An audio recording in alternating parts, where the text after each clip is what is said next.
Thank you very much, Watanabe-san, for the introduction.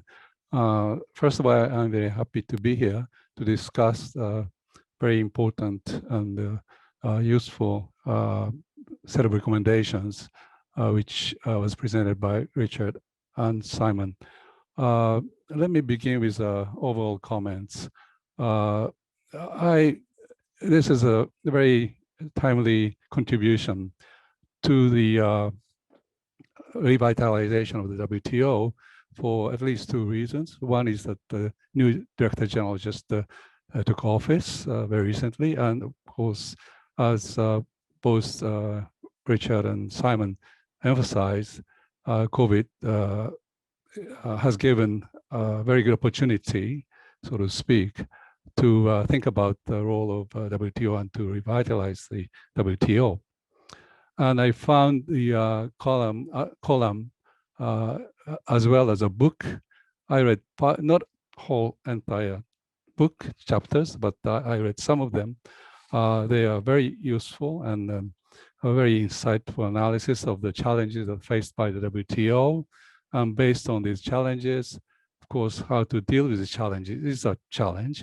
And this challenge is met very effectively by two people, and in addition to all the authors of the chapters. So I found the recommendations or advice very well thought out recommendations. And that's my first kind of overall comment. And I do agree, not all, but if not all, but most of the recommendations that made by these two people. But I have to play a role of discussant. I have to become a kind of devil's advocate to some degree. And I have some comments on Richard and Simon's.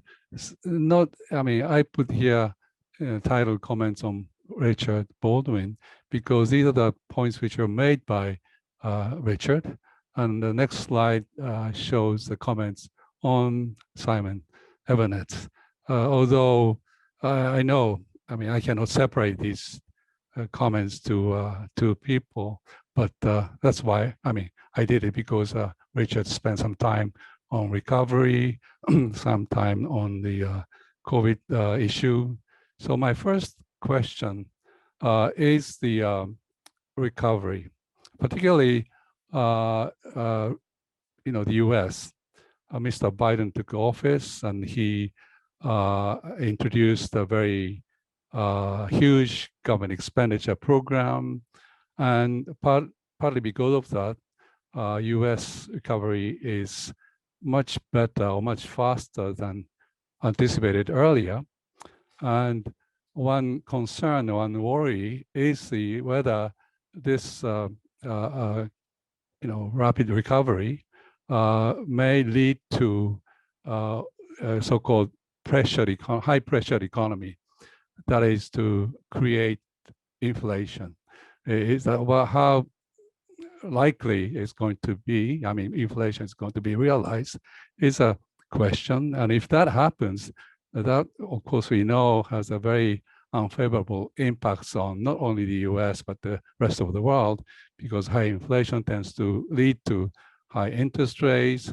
High interest rates have a very bad negative impacts on particularly developing and emerging countries with huge foreign debt.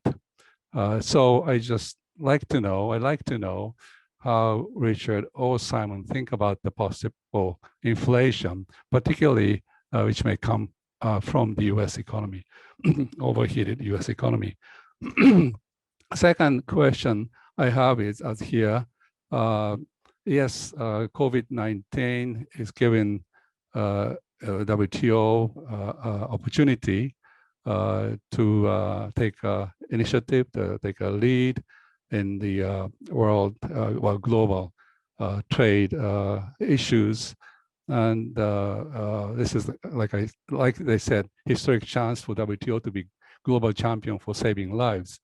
And it's been more than a year and a couple of months. And I'd like to know what your assessment of the WTO regarding COVID-19 so far.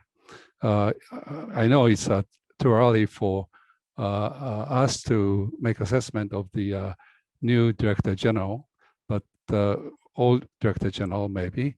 Like I said, it's been more than a year. So I'd like to know your assessment of the WTO so far. And then some comments on Simon's very interesting presentation, very meaningful suggestions.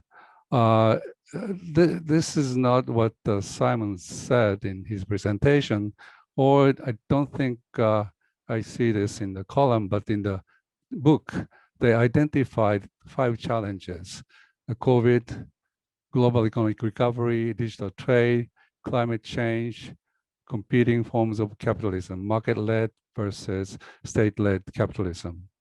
And I'd like to know what you think about the other challenges, which I put up here. What about growing equality? Think about anti-globalization. Why, anti-globalization movement was so heated and so on. And one reason, of course, is a growing income inequality. WTO may not be an appropriate institution to think about or to formulate policies to deal with growing income inequality. But in my view, this was very much related to globalization.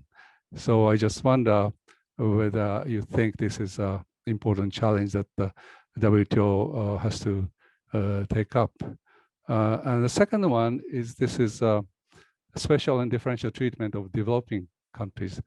And this has something to do with China too. But to me, this is one of the most difficult issues.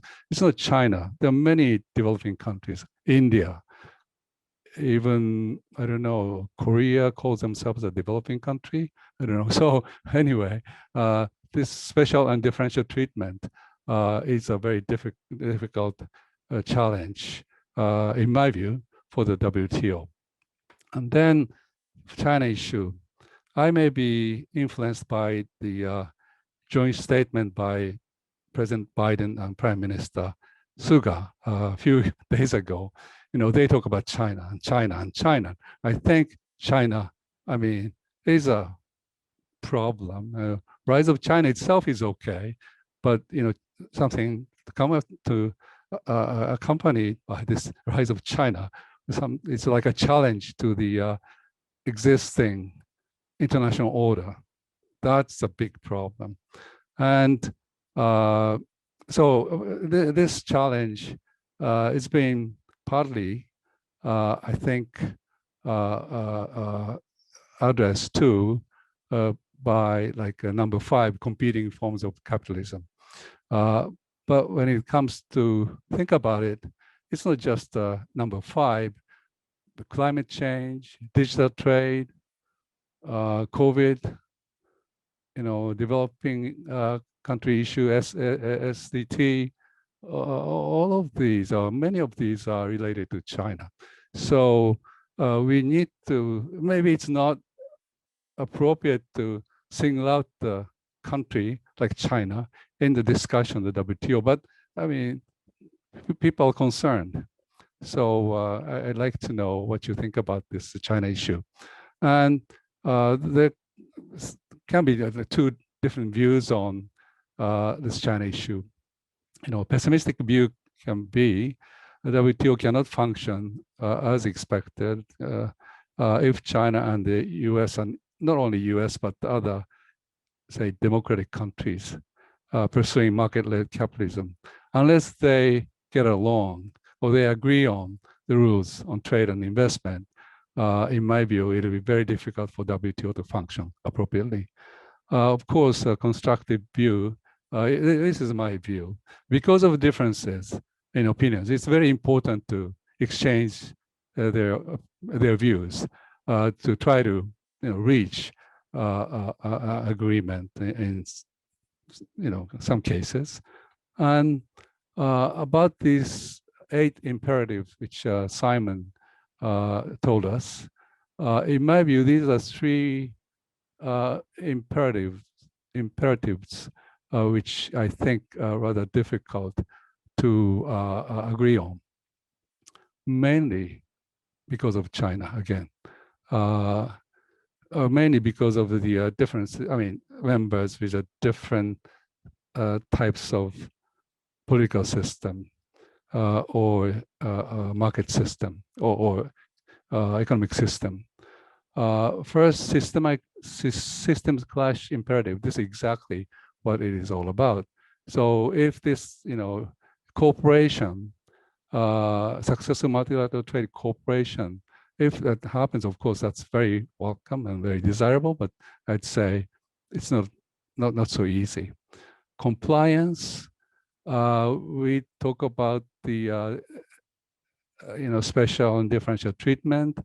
As long as developing countries receive something which developed countries don't, is it? I mean, shared burden, shared burden, may not. So again, this may not be so easy to be accepted by developing countries. Number 7, I cut a few sentences out of the original one, partly because of the space. But the point I wanted to make is that the sustaining perceived relevance of WTO to key political, corporate, and societal stakeholders around the world. Communist parties, for example, think about all these stakeholders. Once again, this clash of the system is going to be a problem here. Now, finally, I'd like to come back to the comments, overall comments. I'm very glad that you two are making presentation in front of a Japanese audience. It is very important for us to know what's going on. I mean, it's not maybe just me, maybe many other like METI officials know what's going on in Geneva. But for me, it was a very good experience to know what's going on. And of course, it is very important to rouse the discussions on these important issues. So again, I am very glad that you are here. I mean, you're not here, virtually you're here to make presentations. And having said this, I'd like to know how the responses or reactions to your recommendations from WTO ambassadors, trade officials, researchers. I'm sure that you have given this kind of presentation to many different audiences, and I'd like to know their reaction, particularly if you have any reactions from Chinese officials or Chinese audience. That would be very interesting for me to know. And what are your next steps? What's your, this is a very important, very important contribution. Simon talked about following through and so on, but I'd like to know what's the next steps. And the finally, yes, I think I know, there are a lot of discussion, there are a lot of comments made about the need for WTO reform for several years, many years, G20, G7, or APEC and all that. But in my view, very little has been done. Very little progress has been done. What are the reasons for lack of progress? Lack of good leadership, or what is it?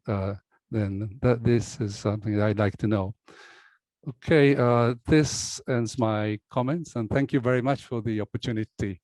I enjoyed the presentation and the book and the column. Thank you again.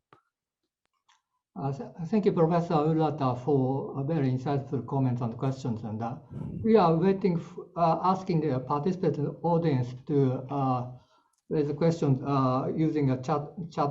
But we had already one. I'm going to come back to that later. But first, many questions and comments are raised by Professor Urata to both Richard and Professor EVENETT.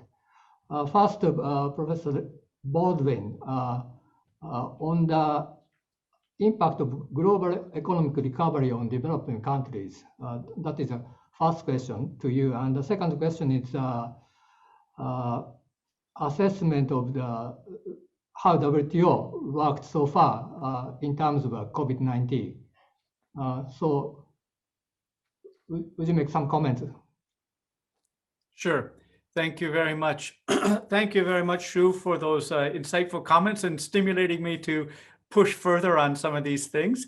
Let me tackle the macro question first. And so I'm not a macroeconomist, but I do think there is this issue that, are we going into another emerging market crisis where we have a situation where emerging market debt is rising quite quickly as well in the developing countries? High pressure economy, maybe we get inflation, maybe we get rising interest rates. What is the impact? So it's a very good question. Now, let me just say a couple things. The last time this really happened in a big way was almost 25 years ago with the Asian financial crisis. And the world's very different than that. And this shock is very different. So first of all, a lot less of the debt is in dollars. So this original sin problem that you have to pay your interest in dollars, but you have your tax base in a local currency, that is less of a problem than it was before. The other thing is that flexible exchange rates are quite widely spread now, and part of the financial crisis in Asia was related to some fixed exchange rate stuff. But the fundamental nature of the crisis, I think, is different. So what we're looking at is demand-led inflation and demand-led rises in interest rates. And that's a very different situation than the things that had caught some emerging markets before, where we're in a recession and the interest rates rose. That was the 1980s crisis. So the export earnings were falling at the same time as their debt payments were rising, and they got caught in a pincer movement. But the idea here is that their exports will be booming because of the recovering economy, and it may be overheating economy in the US especially. But it's very different when interest rates rise because the growth is also rising. So your ability to service the debt rises at the same time as the interest rate goes up. So I'm less worried about there being some line in the sand that we cross and then we get a huge crisis. That given, it is an issue, and the G20 and the IMF have talked about it somewhat. So I worry about it, but it's not front of mind for me right now. And I don't think if it does happen, it will be the kind of shock to the trading system that the Asian financial crisis was, or the Latin American debt crises were before. So moving on to the second one, let me just rephrase the question is, okay, there's a reason for talking multilateral trade stuff on COVID, recovery, climate, but is the WTO the right place? Is it fit for purpose? And I think the problem is that basically since the Doha round started in 2001, it has been a relatively underperforming international organization. And was it leadership? Was it other things? So I think it's hard to say. It was a very difficult situation. In my view, there was massive tariff liberalization by developing countries that was not required, did not lead to reciprocity. And the fuel that moved the GATT forward, which was two-way cutting in tariffs, had been given away for free by the emerging markets in their unilateral reforms. So the fuel that had made the GATT work so well was emptied out of the tank by this unilateral liberalization, which overall was a good thing, but it meant that the WTO functioned differently than before. And the second was the nature of trade changed as factories started crossing borders, not just goods. And so trade became more entangled. The flows, goods, services, information, people, was all one thing.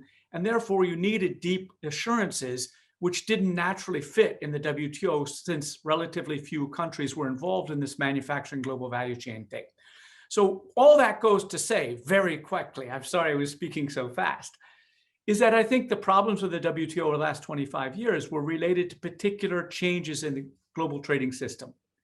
And that the overall ability to cooperate on a multilateral basis were not fundamentally undermined. It's the nature of the issue that had changed, and therefore the nature of the cooperation had changed. Now, when it comes to climate change, I think it's naturally a multilateral thing. So if you look at some of the climate change things that really worked, like the Montreal Protocol. It was very multilateral and it did involve trade sanctions and it worked. So I think when you're in a situation like climate or COVID, where it really is important to get most or everybody in the world on board, I think WTO has a more natural setting because it really is the only multilateral place to talk about trade in an effective way. So I'm hopeful that the WTO will reignite because it's a different set of issues which have different set of political economy dynamics than the ones that have hindered its progress over the last 25 years. So I'll stop there. Thank you. Thank you, Richard, for your reaction. And you gave us a very important point, and nature of the issue has changed, and including climate change, and that will lead us and lead WTO to a new ground and a new platform for multilateral cooperation. That was your message, a very important message. Thank you very much for that one. And I'm going to pose the questions to Professor EVENETT from Professor Urata on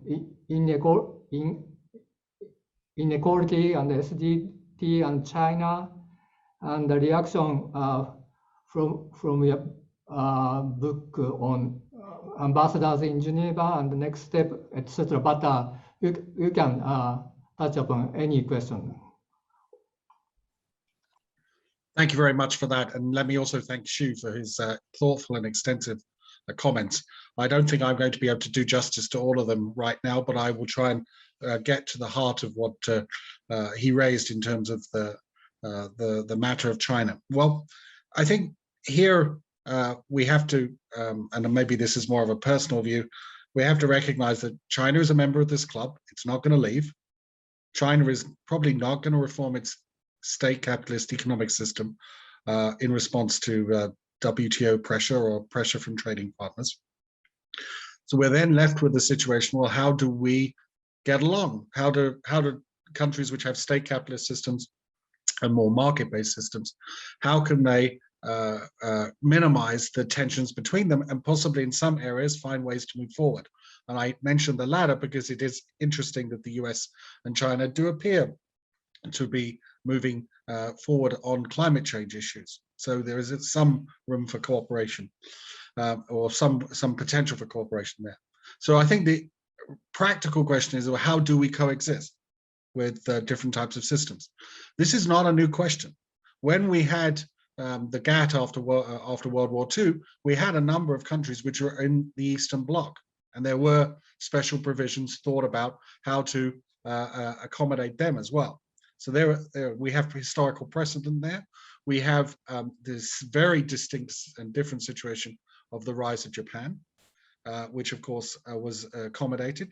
And then, and now we're at a situation where we should be also asking, how do the existing tools help us to address these problems? So one natural question which is put to me often is, well, if America doesn't think that China is behaving properly, then why can't they use anti-dumping and countervailing duty investigations? And I'm no fan of either of those two things, but it does suggest that there are elements of the WTO toolkit which are already there. So what new tools are needed, if any? Some people might say the very fact that many Chinese subsidies are upstream and pervasive calls for different types of tools. Fine, but at least we should be having a conversation about how to manage these frictions between them. And this will require, on the American side, a step back from just insisting that the WTO's sole existence is to promote market-based reform. If they keep insisting on this imperative, then it's hard to see how the conversation goes forward. Framing the conversation in terms of how do we manage clashes, how do we limit tensions, I think is a much more constructive way of doing this. And I'm afraid we haven't heard much yet from the Chinese about how they would approach this question, because their first line of defense has been to push back against the market reform imperative, which the Americans have articulated. So in many ways, the conversation has not begun, and it needs to begin, and maybe it will begin now that we have the Biden administration in office. You asked also a bit about the reaction of officials and the like. Well, we've given webinars all over the world, and we've also given webinars in Geneva where lots of different ambassadors have been engaged. I think there's what really not so much surprised me but heartened me was there is a sense that amongst the diplomats that the current situation cannot go on, that it has we've come to the end of the line of either incremental ambassador-driven reforms, and there is a sense that maybe there was a loss of momentum in the last few years, especially from the leadership of the WTO. There's a sense that perhaps the WTO Director-General had been too passive and could have been a bit more active. And of course, the new current WTO Director-General, I don't think anyone would describe her as passive. I think that's not what we should be expecting. So I think the reception of the book was, it was well-timed. I think people are willing to look again. I think there's so much commitment to this system that governments do not want to give up on, at least trade diplomats do not want to give up on this system. And so I think the question then is, which pieces of the menu should we select and which ones do we take forward? And our hope was to try and widen the set of options for governments. Thank you, Professor EVENETT. Any further comment, Richard? Well, if I can just extend a little bit thing on the China. So I think there's 2 points that's worth saying, and that is Biden really is holding a fighting action on trade. Biden is trying to do some massive reforms inside the United States, and a lot of the things, in my interpretation of what he's doing on trade, which is really continuing what Trump said. So some people, I heard somebody in Europe call it's Trump, but polite on China and whatnot. But I think we have to view that is that, like Obama in the first term, trade was a difficult issue for the Democratic coalition, and he's trying to keep that coalition ahead to change the nature of American domestic society, do vast things. So I'm not 100% sure that the Biden administration is, for the next few years, actually interested in engaging in these sorts of things. The second thing is I'm pretty sure that the US-China interface will be solved bilaterally. And Simon brought up the post-war example with with Japan, which was, of course, solved bilaterally with the Structural Impediments Initiative. But also, if you go back further, Germany, the emergence of Germany and its industry had the same problems, same bilateral stuff. And if you remember, Nixon put on a unilateral 10% tariff to force the devaluation of the Deutschmark. And that was a bilateral action, and it sparked a resolution of the interface problem. So I kind of think we ought to keep the bigger interface problem out of the WTO. I like Simon's point is that there are plenty of tools for intellectual property theft, for subsidies, for state-owned enterprises. There are rules there already. But the big interface piece will have to be done bilaterally and probably have to wait until Biden's second administration because they don't want to really take that on. So but in the meantime, what I found encouraging about the Biden-Suga exchange and then Xi's comment is it seems like China is not going to take some sort of Soviet nothing to, nothing from, but that China views itself as importantly playing on climate, for example, and on COVID, for example, well, more or less on COVID. And as a consequence, maybe we can separate the big interface problem from progress on some of the other things. And so then I'd come back to the fundamental message is that if the WTO raises the level of the discussion to let's help the trade system change lives, that will perhaps shift us into a different gear when it comes to cooperate on things like fishing subsidies or e-commerce or lesser things. And that before we were kind of in a logjam where it was small gains, small benefits, everybody said, let's just wait. But if we can elevate it to this much higher level where heads of state are interested in what the WTO is doing because they're addressing the big issues facing humanity, maybe we can kind of break out of that. So I don't know whether that's a solution or just hope, but that's what I wanted to add on it. And by the way, I haven't heard China reaction to anything we've said. So Simon has talked more to people, but just to answer that exact question. Thank you, Richard.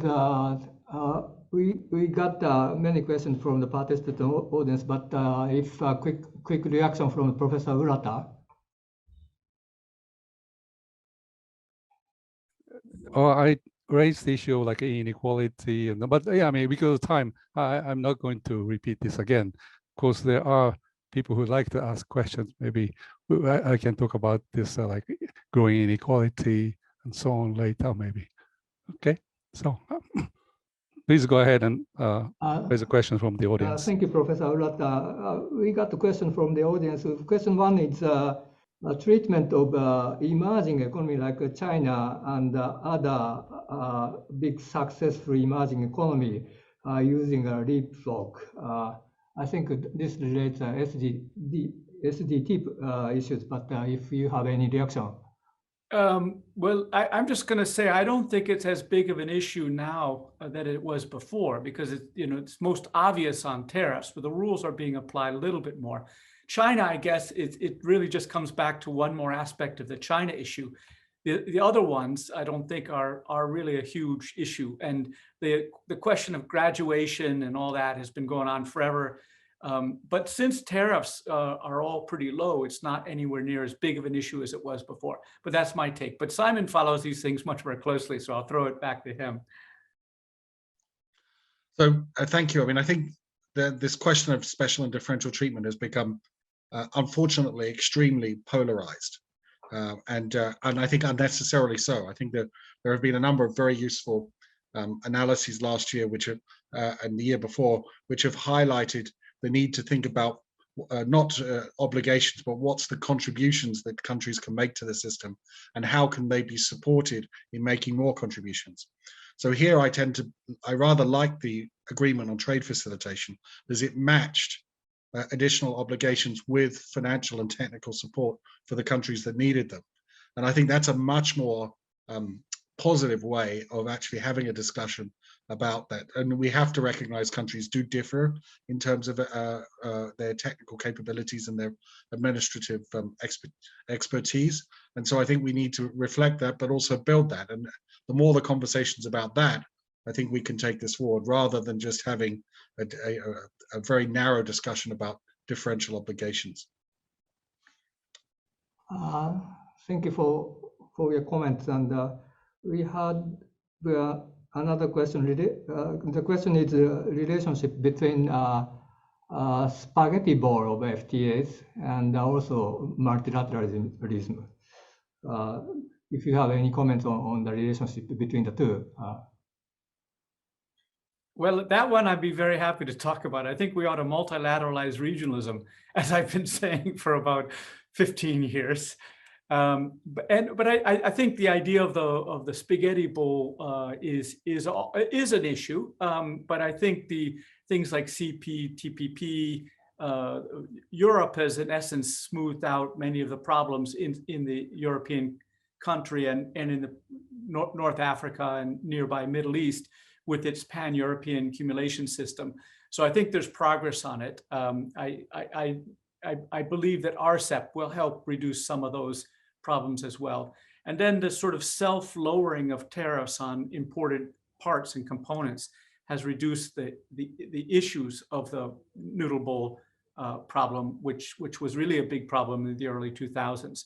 So I don't put it on the top of my must-fix problems right now, mostly because it's most obvious on tariffs, and the tariffs have come down a lot, especially on imported medias. And then the mega regionals have made progress. I think CPTPP is a good model, and that may spread. So that's where I would say. Thank you very much. And we have a question and comment on relationship system difference between US and China. And I think both of you already mentioned to some extent, but if you have further comment, the system difference and also WTO, the role of WTO in that context. I'm not sure I have much more to add, because I think that the key thing here is to reorient this discussion away from away from essentially talking past each other about the sanctity of different types of economic systems. So I think there's that. I found Richard's comments very interesting about the likelihood that the biggest systems clash issues are likely to be dealt with bilaterally. I think that's probably right, and also for one other reason, which is that I'm not sure that the Europeans will be able to align on this issue, because they too have a lot of state intervention in their economy. The Americans have a lot of state intervention too, but the Europeans have a lot more of it, which looks more or closer to certain aspects of the Chinese system. So this may end up defaulting to be a bilateral discussion, precisely because others realize that capitalisms differ along a continuum and they're not a binary choice.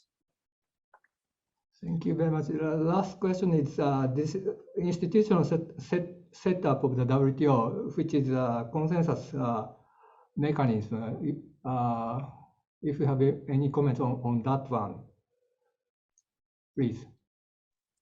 I'm sorry, the setup, you mean the institutional setup? Consensus decision making, I mean. Yeah, okay, well, so that can't change. This got put in by the US and the UK when they were the dominant trade powers because they did not want to get outvoted. And none of the big powers will want to be outvoted. So the whole idea that we would use voting in order to get things through kind of misses the fact that none of the big countries want to be outvoted. And so since they don't want to be outvoted, this is never going to change. We just have to learn to live with it. And I think we're learning to live with it better by taking groups of like-minded, doing plurilaterals or quasi-plurilaterals, and doing things like the Trade Facilitation Agreement, which treats people very differently and mixes aid in, like Simon said. So I think we're never going to go away from consensus in the WTO because the US and China wouldn't agree to it. And then that's it. Sorry, if I can just add one more point there. I think we must not let consensus, an obsession with consensus, prevent this type of institutional innovations, which we're potentially seeing with the plurilaterals and with this new form of multilateralism, where we combine obligations with aid. So I hope that the discussion about consensus doesn't become a mechanism for blocking progress.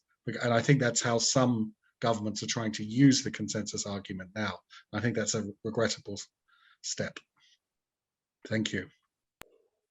Thank you. We are getting one more questions from the participants, but we